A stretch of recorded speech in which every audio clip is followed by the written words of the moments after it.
What's up, you freaking geniuses? So in this video, I'm going to teach you how to multiply and divide radical expressions, right? So here are all the examples I'm going to cover in this video. So we have some multiplication problems, a couple division problems, and some combinations of the two, right? Now, there's two properties that we need to be aware of when we're doing these types of problems. The first one is called just the product property of radicals. And it just says if we have a root of a times b, so if we have two numbers under the same root, we can split them up into the root of a times the root of b. And it's important to point out that this thing works going the other way. Okay, so if you have two separate roots, the root of a times the root of b, you can combine them under one root as a times b. Okay, and it's similar for this guy down here, which is the quotient property of radicals, and it just says basically the same thing. So if we have the root of a over b, you can split those two up into their own roots in a fraction. So we have the root of a over the root of b. Okay, and similarly, we can go the other way, right? So if it's helpful, we can actually, if they have the same root, we can combine them under just one root, right? So let's start with this first problem right here. So here we have, I'll just write it right here. So the square root of 2 times the square root of 72. Okay, so both of these are just square roots, right? So I can actually combine them under one square root as the square root of 2 times 72. And 2 times 72 is equal to the square root of 144. And that's simply equal to 12, right? So then our answer right here would just be 12. All right, next one right here is the cube root of 12 times the cube root of 18. So again, they're both cube roots. So if we wanted to, we can combine these under one cube root as the cube root of 12 times 18. Okay, now 12 times 18 is equal to 216. So here we have the cube root of 216, which is equal to 6, right? So there's our answer. All right, next one is this division problem. So we have the square root of 2 over the square root of 32. Now here, you might be tempted to combine these, right? Since they're both square roots, you might be tempted to combine them in one big square root like that as 2 over 32. 2 over 32, that's equal to 1/16. So that doesn't help us too much. We're still going to have a fraction inside of our radical, inside of our square root, right? So in this case, there's one other way we can attack this that might be a little bit easier. So on top we have the square root of 2. Maybe we can factor out a square root of 2 from this 32. So on top we can have the square root of 2. And then on the bottom, 32 we can split up into, let's say, 2 times 16. Okay, so now this guy I can split up into two radicals, right? I can write it as the square root of 2 times the square root of 16.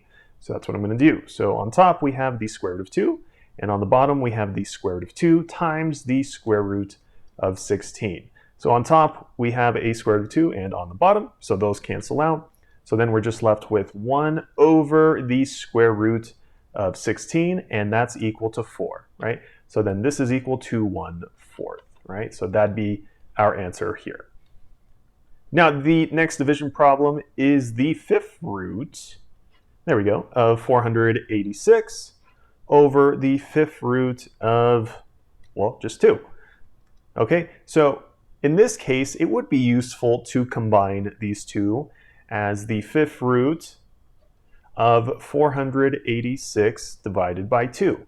Why? Because when we simplify this, we're just going to get a regular whole number, as opposed to a fraction like in the last problem. Okay, so 486 divided by 2, that's equal to 243. All right, so then here we're going to have the fifth root of 243, and the fifth root of 243 is equal to 3. All right, so that's our answer here. All right, now let's just go over a couple combination problems. So let's do this one, and I'm just going to paste that bad boy right there. All right, so here we have the cube root of 6 times the cube root of 72, all over the cube root of 2. Okay, so first of all, on top, we have the same roots, right? We have two cube roots right there. So we can combine this as the cube root of, and then just combining it, right? 6 and 72, so 6 times 72. and that's going to go over the bottom, the denominator, which is the cube root of 2. Okay. Now, as you can see, we have the same root again, right? We have a cube root on top and a cube root on the bottom. So actually, let's simplify this first. So first of all, 6 times 72 is equal to 432. So let's write this as the cube root of 432, and that's over the cube root of 2, right? Maybe now it'll be a little bit clearer what we can do now. So again, we have a cube root on top and the bottom, so then we can combine these two in just one fraction, right? So we can write it as the cube root of 432 divided by 2. Okay, and 432 divided by 2 is equal to 216. So this is equal to the cube root of 216, which is equal to 6. Right, so that would be our answer here. All right, now let's go over this last one, and it's going to be a bit of a tricky one.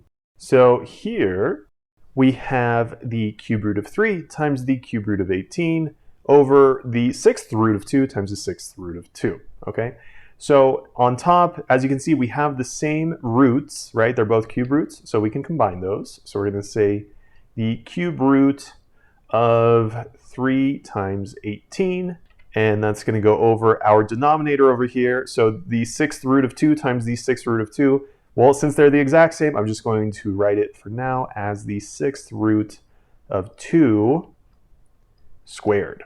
Okay, now if we keep simplifying this, on top we're going to have the cube root of 54, and that's going to go over the 6th root of 2 squared. Now here we can actually rewrite this a little bit differently. So the 6th root of 2, this is the same thing as 2 raised to the 1/6 power. Okay, this is a property that you should hopefully be familiar with. If you're not, I'll explain it a little bit. So basically, we can rewrite radicals with fractional exponents, or they're sometimes called rational exponents, okay? So for example, if we had, let's say we just had the square root of 2. A square root, just a normal square root, would be the 1/2 power. So here we would have 2 to the 1/2 power. If we had a cube root of 2, a cube is the same thing as 1/3. So this would be the same thing as 2 raised to the 1/3 power. If we had a 4th root, that would be the same thing as a 1/4 power. So this would be 2 to the 4th power. So same thing here, we have a 6th root. So that's the same thing as just a 1/6 power. So here we have 2 raised to the 1/6. So this inside the parentheses, I'm going to rewrite as 2 to the 1/6 power. And it's still squared. Okay, now the reason I did that is because now we're going to be able to turn this exponent and match it with this cube root. So 2 to the 1/6 raised to the 2nd power, here we have basically a power raised to another power. So whenever you have a power raised to another power, in order to simplify that, you just multiply them together, right? So 1/6 times 2 is equal to 2/6. Okay, so then this is actually equal to 2 raised to the 2/6, and 2/6 is equal to 1/3, right, when we simplify it or reduce it.